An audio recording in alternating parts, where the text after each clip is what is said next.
Meus amados irmãos, vamos então abrir a palavra de Deus, o Evangelho de Cristo, conforme o registro de Marcos, capítulo 14. Marcos, capítulo 14. E faremos a leitura do verso 1 ao verso 9.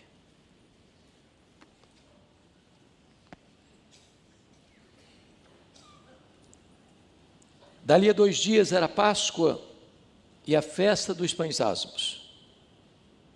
E os principais sacerdotes e os escribas procuravam como prenderiam Jesus à traição e o matariam. Pois diziam, não durante a festa, para que não haja tumulto entre o povo. Estando ele, Jesus, em Betânia, reclinado à mesa, em casa de Simão, o leproso, veio uma mulher trazendo um vaso de alabastro, com preciosíssimo perfume de nardo puro, e quebrando o alabastro, derramou o bálsamo sobre a cabeça de Jesus. Indignaram-se alguns entre si e diziam, para que esse desperdício de bálsamo? Porque este perfume poderia ser vendido por mais de 300 denários e dar-se aos pobres. E murmuravam contra ela. Mas Jesus disse, deixai-a, por que a molestais? Ela praticou boa ação para comigo, porque os pobres sempre os tendes convosco, e quando quiserdes podeis fazer-lhes bem, mas a mim nem sempre me tendes. Ela fez o que pôde, antecipou-se a ungir-me para a sepultura. Em verdade vos digo, onde for pregado em todo o mundo o Evangelho, será também contado o que ela fez, para a memória sua. Amém.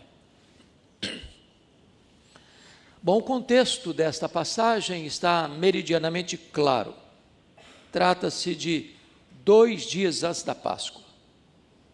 Vocês bem sabem que a Páscoa era a maior festa de Israel. A Páscoa apontava para a grande libertação de Israel de uma longa e amarga escravidão. A Páscoa era a alegria dos judeus e ao mesmo tempo o terror dos romanos. Isso porque os romanos tinham medo de motim e rebelião. E por esta causa, nas festividades da Páscoa, todo o aparato militar de Roma, sediado em Cesareia Marítima, onde estava a residência oficial do governador Pôncio Pilatos, se transferia para Jerusalém. Até mesmo Herodes Antipas, tetrarca da Galileia, transferia todo o seu gabinete administrativo para Jerusalém na festa da Páscoa. E somos aqui informados que 2 dias antes da Páscoa, os principais sacerdotes e os escribas tramavam, urdiam, maquinavam a prisão de Jesus, a traição, para então matá-lo depois da festa, longe dos holofotes, quando o povo já tivesse retornado cada um para a sua respectiva casa. Entretanto, Mateus 26, que registra o mesmo fato, nos informa que 2 dias antes da Páscoa, foi Jesus quem disse para os seus discípulos que ele seria entregue nas mãos dos principais sacerdotes e escribas para ser crucificado. Concluindo então que, quando os homens pensam que eles estão no controle, que eles são os protagonistas da ação, eles estão apenas cumprindo uma agenda já estabelecida pelo próprio Deus. As rédeas da história não estão nas mãos dos homens. É Deus quem faz a sua vontade. E é Ele quem realiza o seu propósito. É curioso também que, enquanto aqui em Jerusalém, a sede do poder eclesiástico se trama e urde e conspira contra Jesus para matá-lo, 10 quilômetros dali, na aldeia de Betânia, uma família prepara uma festa para Jesus. Somos informados que esse jantar ocorre na casa de um homem chamado Simão. Os evangelistas não tratam do sobrenome dele, nem descrevem qualquer detalhe da vida dele. Porém, O texto nos informa que esse homem tem um adjetivo, é Simão o leproso. Isso nos intriga, porque esse homem obviamente não podia ser mais leproso. Isso já tinha ficado no passado. Talvez esse homem tenha sido contemplado por uma das muitas curas que Jesus realizou que não estão registrados. O próprio evangelista João disse que se tudo fosse registrado, numa linguagem hiperbólica, no mundo inteiro não caberiam os livros. Como sabemos que esse homem não era mais leproso? É porque se o fosse, não poderia ficar em casa, muito menos receber alguém em sua casa. Mas se esse homem não era mais leproso, por que Marcos tem o cuidado de dizer que o jantar aconteceu na casa de Simão, o leproso, e não na casa de Simão, o ex-leproso? Para alertar-nos de um grande risco, ainda hoje. O risco de rotular pessoas. Porque rótulo fica. Mesmo quando esse rótulo não mais tem qualquer significado, porque o doente está curado, o cativo está liberto, o que estava perdido foi encontrado, o pecador condenado está salvo, justificado, mas o rótulo ficou. Então não carimbe gente, então não rotule pessoas, porque Deus pode mudar a história delas.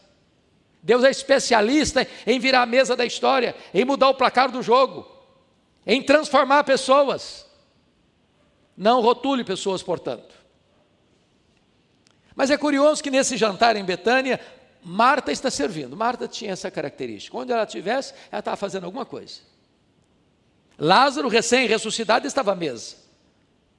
Os apóstolos de Jesus também estavam à mesa.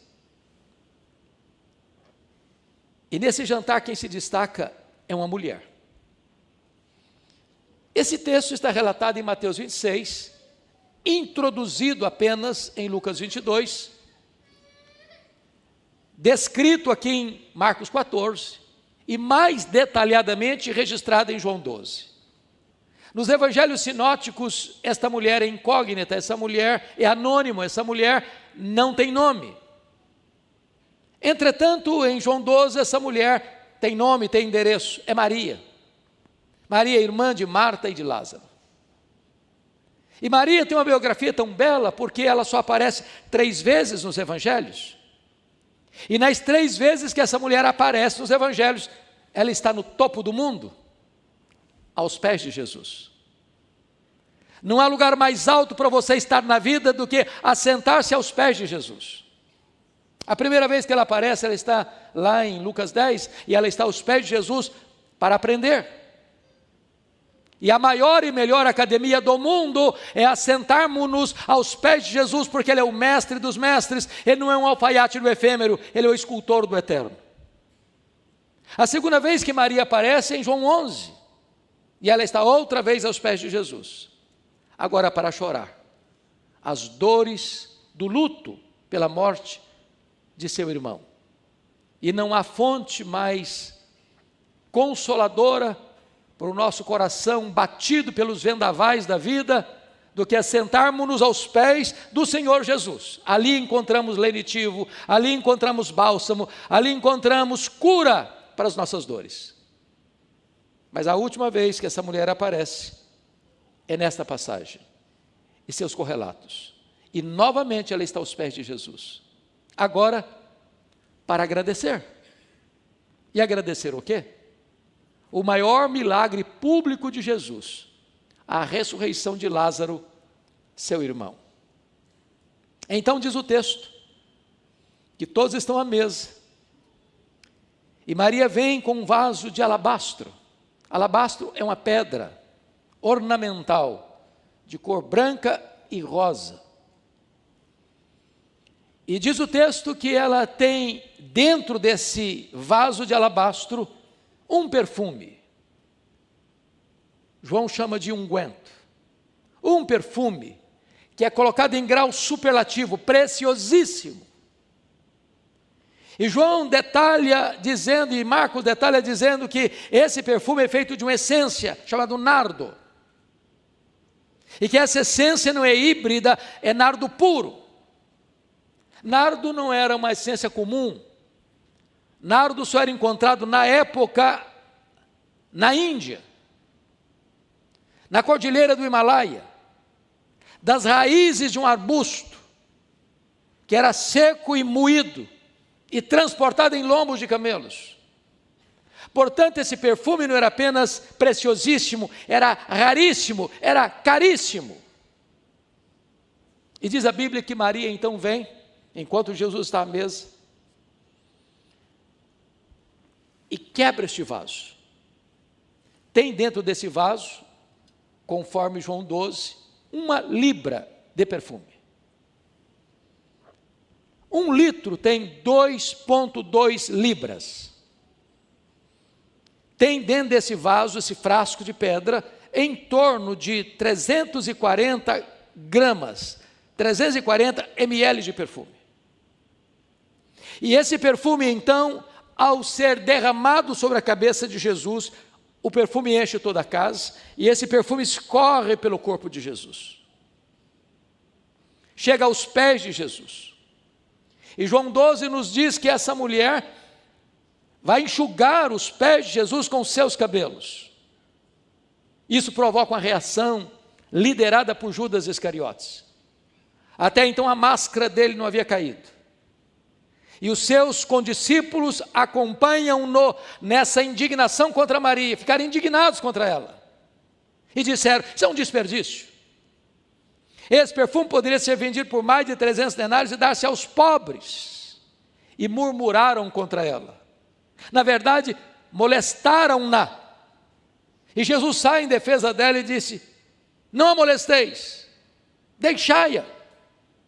Ela praticou boa ação para comigo. Os pobres sempre tendes convosco, mas a mim nem sempre me tendes. Ela fez o que pôde. Ela antecipou-se a ungir-me para a sepultura. E em verdade vos digo, em todo mundo onde for pregado o Evangelho, será contado o que ela fez, para a memória sua. Sendo assim, gostaríamos então de, à luz do texto, extrair daqui algumas lições. A primeira lição que eu gostaria de mencionar está no versículo 8, na parte A do verso, quando diz, ela fez o que pôde.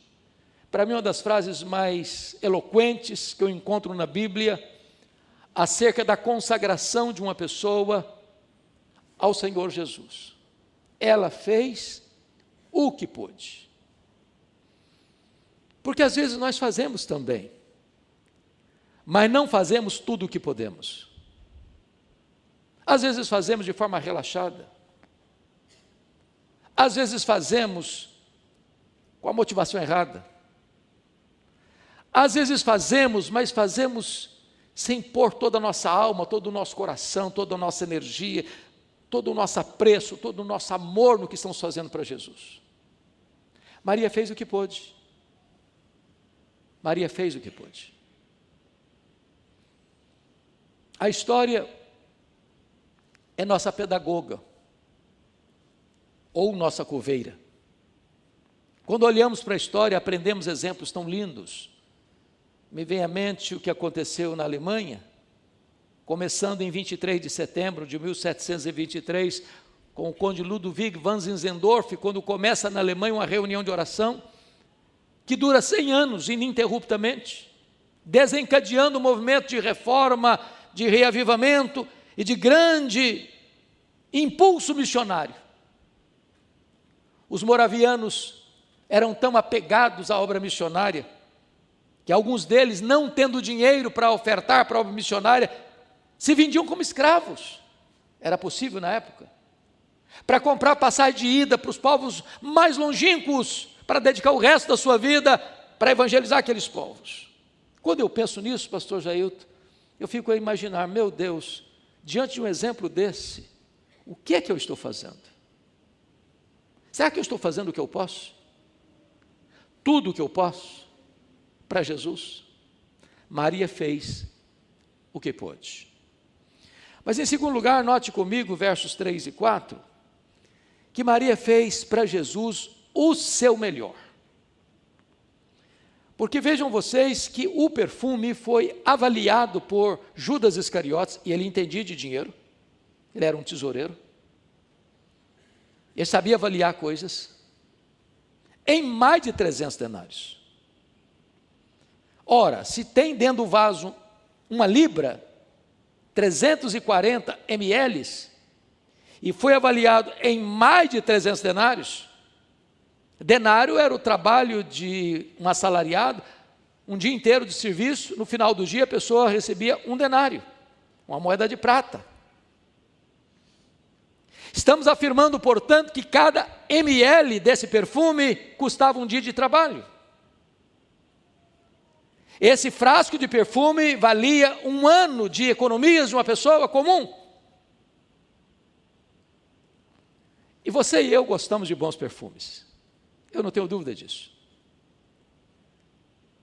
E quando você compra um perfume bom e caro, porque para ser bom é caro, infelizmente, como é que você usa? É só um pouquinho? Num dia especial? Você diz para você mesmo, esse perfume tem que durar pelo menos 1 ano.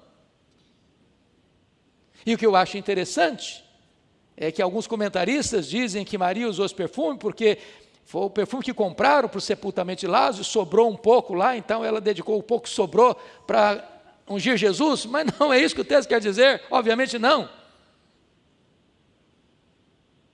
Esse perfume era valiosíssimo, e ela não abre o frasco, ela quebra o frasco, para dizer o seguinte: eu não quero que sobre nenhuma gota.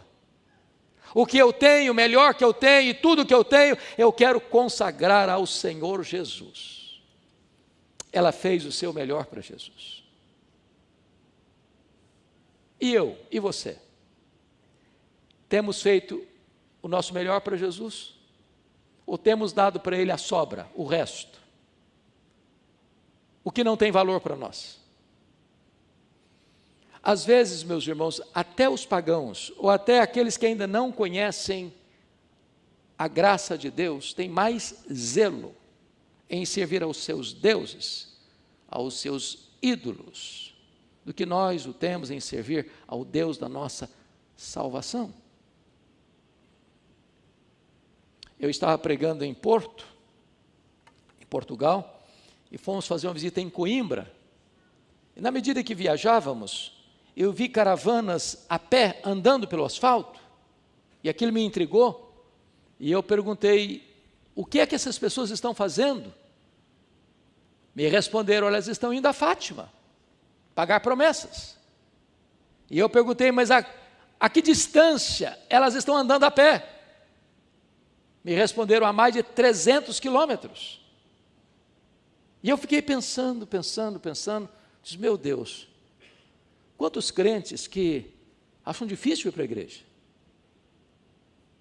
Se está chovendo, não vem porque tem medo de derreter.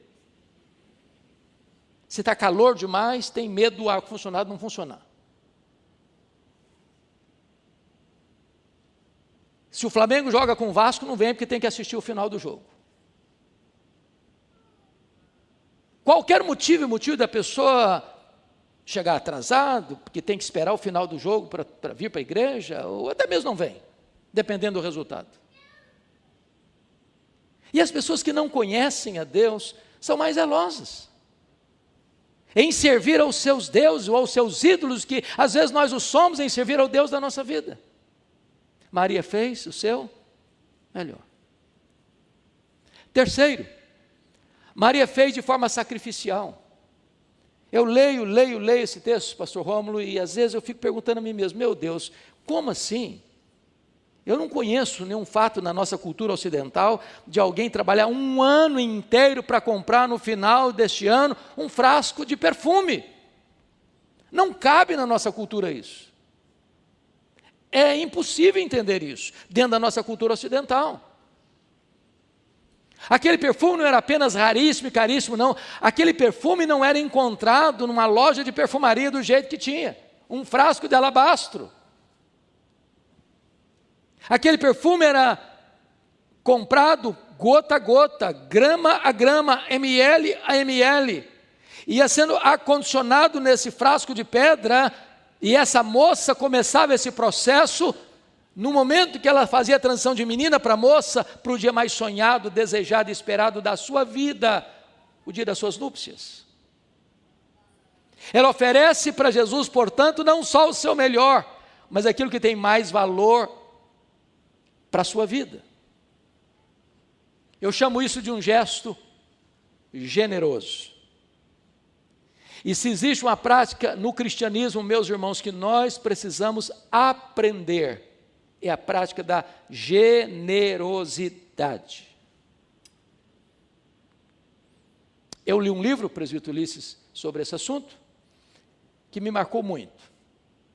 Na introdução do livro, o autor diz assim: você quer aprender a ser uma pessoa generosa? Ele diz, é simples.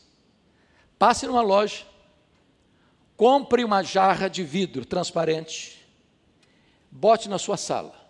Só um detalhe, não ponha flor, ponha terra, só terra. Para você passar por lá todo dia e olhar para essa jarra. Para lembrar a você duas coisas. Primeiro, de onde você veio. Segundo, para onde você vai. De onde você veio, quanto você trouxe? Trouxe nada. Para onde você vai, quanto você vai levar? Também não vai levar nada. Portanto, você não é dono de nada. Você é apenas um mordomo do dono. Ora, o que se requer do mordomo, diz a Escritura, é que eles sejam encontrados fiéis. Ora, se o dono é generoso, e eu sou mordomo do dono, sendo eu fiel ao dono, eu serei generoso com o que é do dono.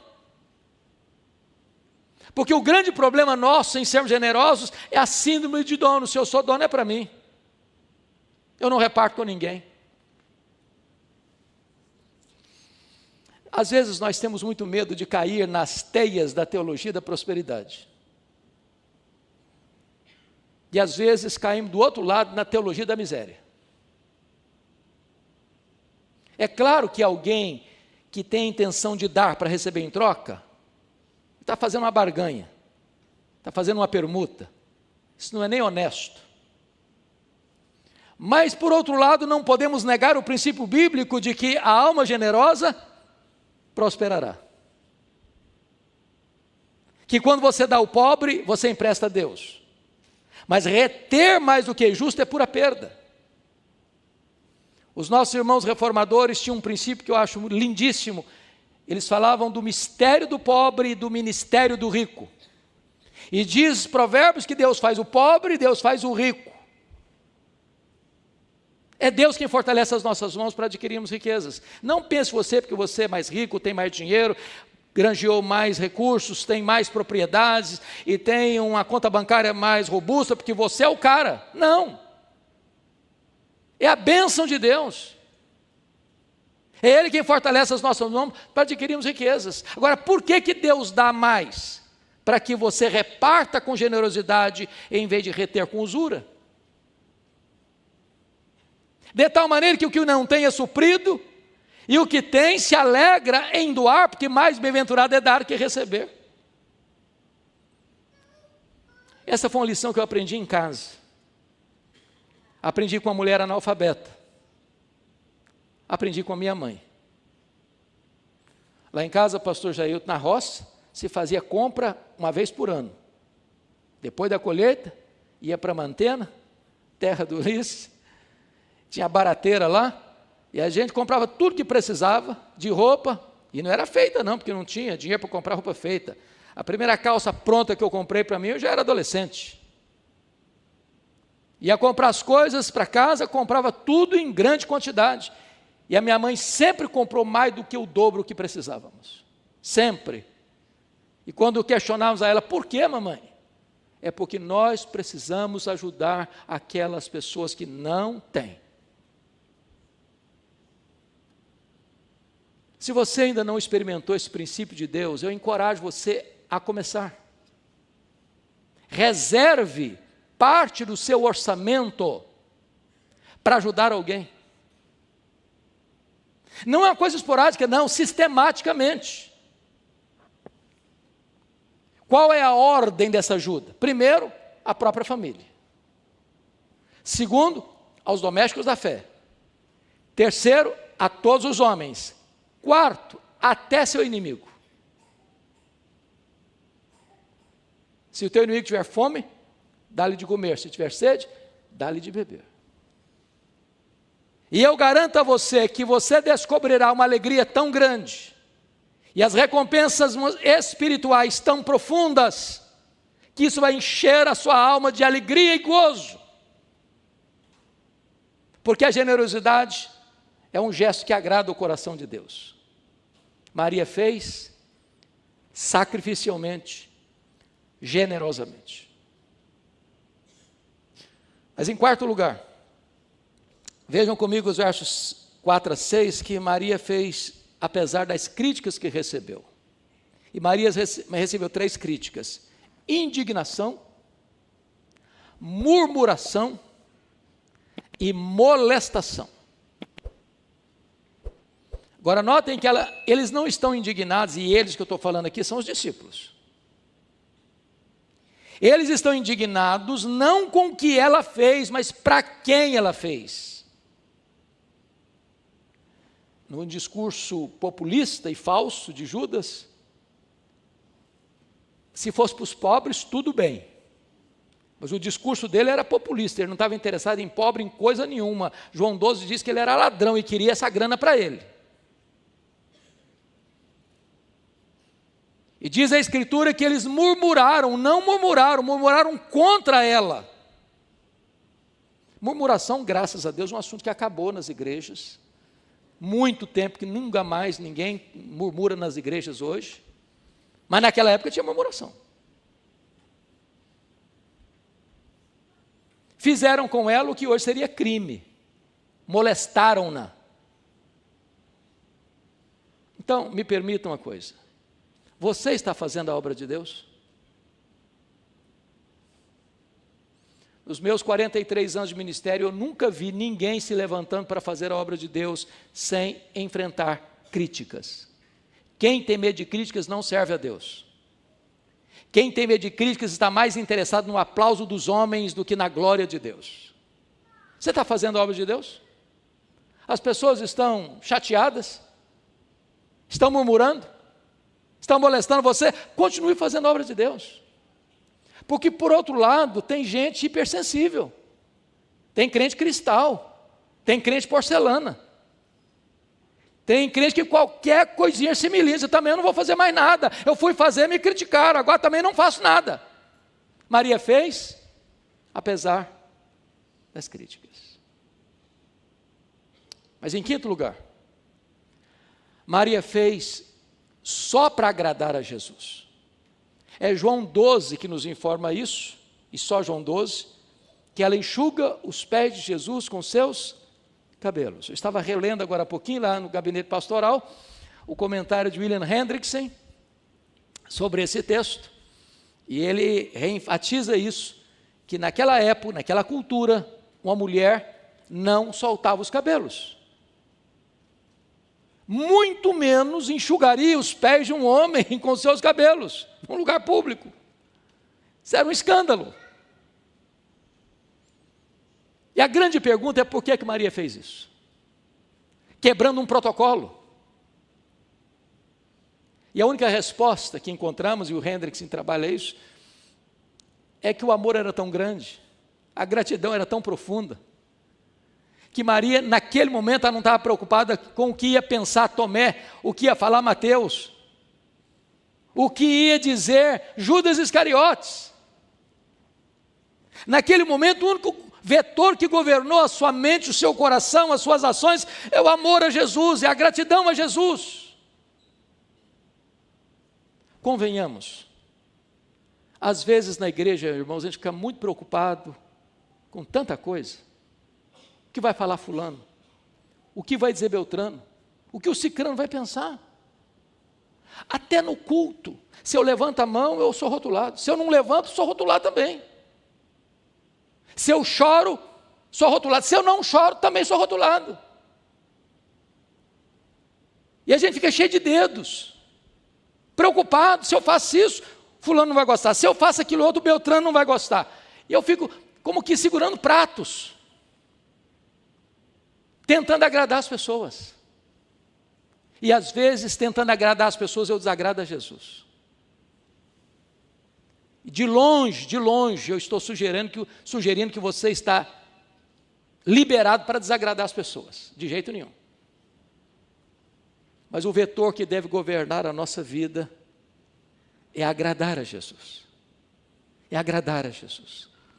É agradar a Jesus. Mas, em sétimo lugar, ou sexto, Maria fez no tempo certo. O versículo 8, parte B, diz assim: ela antecipou-se a ungir-me para a sepultura. Agora notem que ninguém, exceto Maria, teve essa atitude. Aquela unção da cabeça aos pés, aquele perfume percorrendo todo o corpo de Jesus, foi interpretado por Jesus num gesto de antecipar a unção dele para a sepultura. E eu queria aqui retroceder um pouco a Lucas 8, a partir do verso 3. Porque notem vocês que lá em Lucas 8, a partir do verso 3, diz que Jesus, de cidade em cidade, de aldeia em aldeia, ia pregando o evangelho.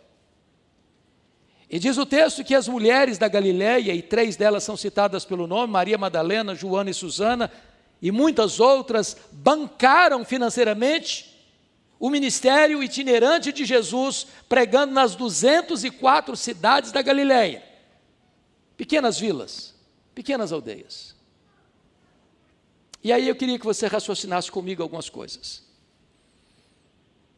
Quantas pessoas estavam nessa caravana? Primeiro, Jesus.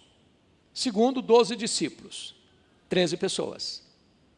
Terceiro, mais 3 mulheres citadas pelo nome, Maria Madalena, Joana e Susana. Então, 16 pessoas. Muitas outras mulheres, eu não sei quantas. Vamos pensar 40 pessoas. De cidade em cidade, aldeia em aldeia. Não tem pensão, não tem hotel, não tem restaurante self-service, não tem infraestrutura. E essas mulheres bancando a conta, passando Pix e fazendo transferência bancária. Nessa jornada de Jesus pelas cidades da Galileia, é que ele conta pela primeira vez que ele vai subir para Jerusalém, ser entregue nas mãos dos principais sacerdotes e escribas para ser crucificado. Quando Jesus sobe, essas mulheres da Galileia sobem também, corajosamente. Quando Jesus foi crucificado, só consta que João estivesse presente, os outros fugiram acovardados. Essas mulheres da Galileia estavam lá. Quando Jesus foi sepultado, não consta nem que João estivesse presente no sepultamento de Jesus. Talvez tenha estado, mas a Bíblia não relata. Mas essas mulheres da Galileia, Lucas 23, 54 e 55, não só estavam presentes, mas viram onde e como Jesus foi sepultado.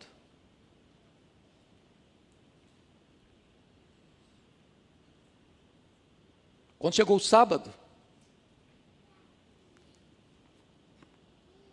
acabou o sábado, 6 da tarde, elas correram no mercado para comprar o quê? Perfume. Elas que honraram Jesus em vida, querem honrar Jesus na morte. E a pergunta delas ao irem ao túmulo foi essa: quem vai rolar a pedra? Era muito pesada. E elas chegam e a pedra está rolada. E elas olham, o túmulo está aberto.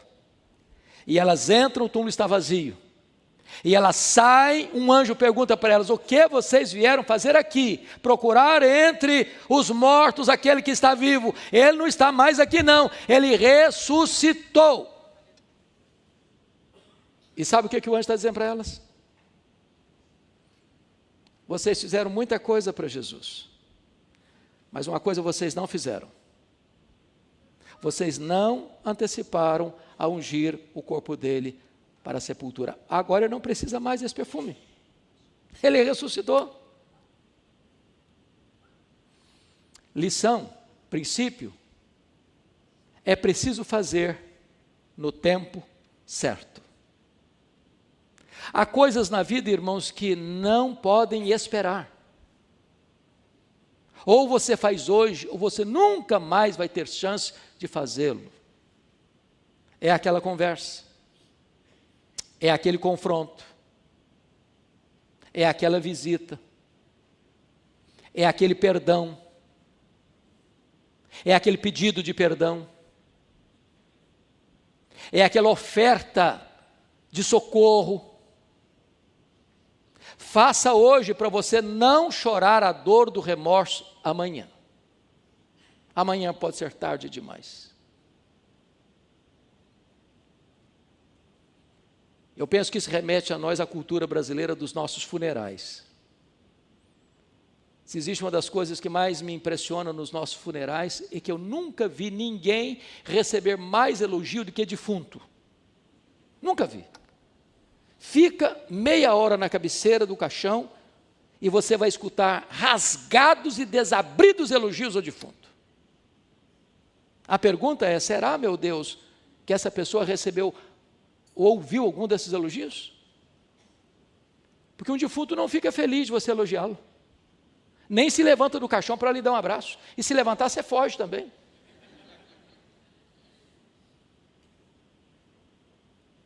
Então não espera a pessoa morrer para elogiar. Tem muita gente assim, muito espiritual, sabe, que diz, não, pastor, esse negócio de elogiar é um perigo, isso aí, a pessoa fica vaidosa. O que a Bíblia proíbe é hipocrisia. Mas um elogio sincero, na hora certa, com a motivação certa, é um bálsamo, é uma bênção.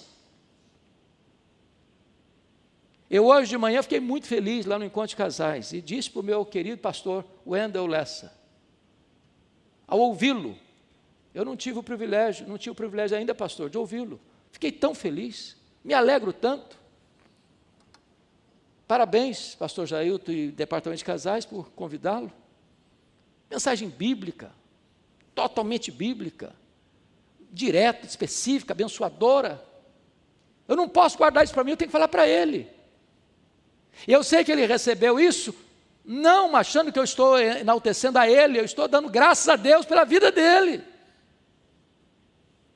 Encoraje as pessoas. Encoraje as pessoas. Diz para elas que ela é uma bênção nas mãos de Deus. A segunda coisa que me impressiona nos nossos funerais é que defunto recebe mais flores que gente viva. Eu nunca entendi isso. Nunca entendi isso. Eu participei de um funeral aqui em Vitória e eu contei 86 coroas de flores.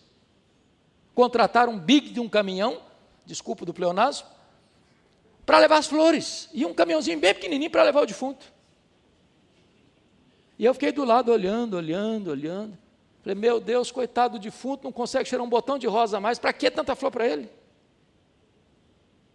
Mas por que os mortos recebem mais flores que os vivos? É porque a voz do remorso é maior do que a voz da gratidão. Não espere a pessoa morrer para mandar flores, não. Me permita descontrair um pouco, devido à vênia do meu pastor. Dizem que os maridos capixabas são muito românticos. Eles não deixam passar em brancas nuvens jamais o aniversário da esposa, aniversário de casamento, sem mandar flores para a esposa. Não escutei nenhum amém.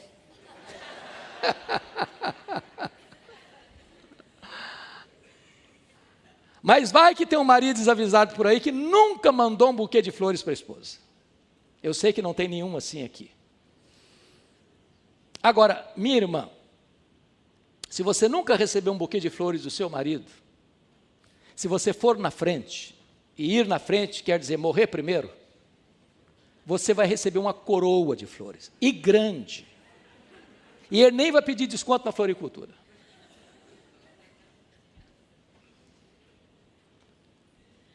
Não espere a pessoa morrer para mandar flores.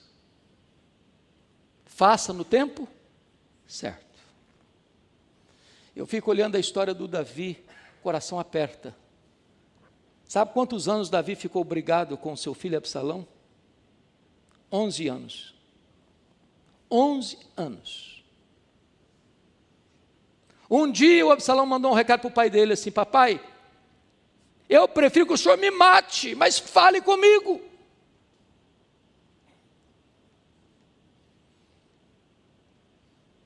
O Davi recebeu Absalão no palácio, deu um beijo no rosto dele. Depois de 7 anos de silêncio, e não falou uma palavra. Passaram-se mais 4 anos. Agora o Absalão não quer mais perdão do pai, não quer mais conversar com o pai, ele quer matar o pai, quer tomar o trono do pai. E nessa inglória empreitada, Absalão morre, é assassinado pelo general de Davi. E Davi chora muito. Diz: Absalão, meu filho Absalão, quem me dera ter dado a minha vida por ti, agora é tarde, agora não adianta. Tinha que ter feito isso lá atrás. Fez no tempo errado. Faça no tempo certo. Finalmente, em 7º lugar, Maria fez com reflexos para a eternidade. Versículo 9 diz: em verdade vos digo, onde for pregado em todo o mundo o evangelho, será também contado o que ela fez para a memória sua. Isso me enche o coração de esperança, porque aquilo que Maria fez dentro de uma casa, talvez pequena, tão humilde, numa aldeia humilde, numa cidadezinha humilde, há 2000 anos praticamente, tem sido contado dos eirados da história, nos ouvidos do mundo. E essa profecia de Jesus se cumpre hoje, 31 de agosto de 2025, no templo da primeira igreja presbiteriana de Vitória. Porque mais uma vez a história de Maria é contada, como Jesus profetizou, para a memória de Maria. E a grande pergunta nesta noite é o que você, o que nós estamos fazendo hoje que vai impactar as futuras gerações. Numa geração hedonista, egoísta, materialista, consumista, que olha para o seu próprio umbigo, o que é que nós estamos fazendo que vai impactar as futuras gerações?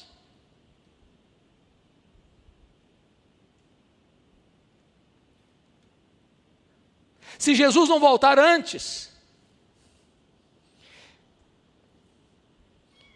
e nós já tivemos décadas de partida, e alguém foi lá e limpar aquela placa de mármore branco em cima da nossa sepultura, ao tocar na nossa história, será que a nossa história ainda vai impactar a vida de alguém?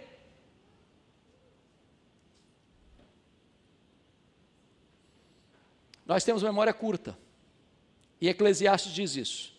No capítulo 1. Eu vou fazer um teste aqui com vocês. Quem nesse auditório sabe o nome do seu tetravô? Nome completo.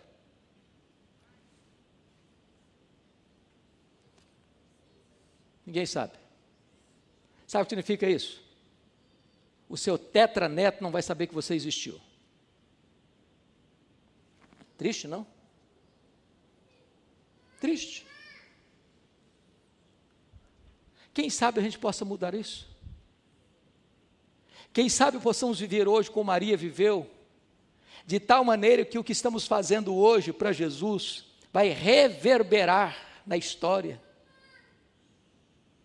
E quando as pessoas ouvirem e tocarem nessa história, elas vão relembrar que um dia alguém fez o que pôde, um dia alguém fez o seu melhor, um dia alguém fez de forma sacrificial, um dia alguém fez, apesar de ser criticado, Um dia alguém fez só para agradar a Jesus. Um dia alguém fez no tempo certo, para a glória de Deus e para impactar as futuras gerações. Eu concluo com a história do missionário David Livingstone. Foi missionário na Inglaterra, missionário inglês que foi missionário na África. Dedicou sua vida na África, serviu a Deus na África. Foi atacado por um leão na África, ficou com o braço mirrado, continuou trabalhando na África. Morreu na África. E os ingleses foram para a África para pegar o corpo dele, levar para a Inglaterra e sepultá-lo na Inglaterra. Os africanos disseram: vocês podem até levar o corpo dele, mas o coração dele vocês não vão levar. Ele amou a África, e o coração dele vai ser enterrado na África. Sabe o que fizeram? Abriram o peito dele, arrancaram o coração dele, e sepultaram o coração dele na África. Pegaram o corpo dele e levaram para Londres, sepultaram-no na abadia de Westminster, onde estão sepultados os reis e os nobres da Inglaterra. Quando você vai lá na África, em Malawi, lá tem uma catedral de chão batido, e tem uma plaquinha de bronze na parede, para a glória de Deus e em memória de David Livingstone. O túmulo mais visitado na abadia de Westminster não é dos reis, nem dos príncipes, é de David Livingstone. E lá tem uma plaquinha de bronze, para a glória de Deus e em memória de David Livingstone. A minha oração nesta noite, irmãos, é que possamos viver de tal maneira, que quando as pessoas tocarem na nossa história, elas possam glorificar a Deus. E a nossa história continue impactando as futuras gerações. Que Deus nos abençoe. Amém.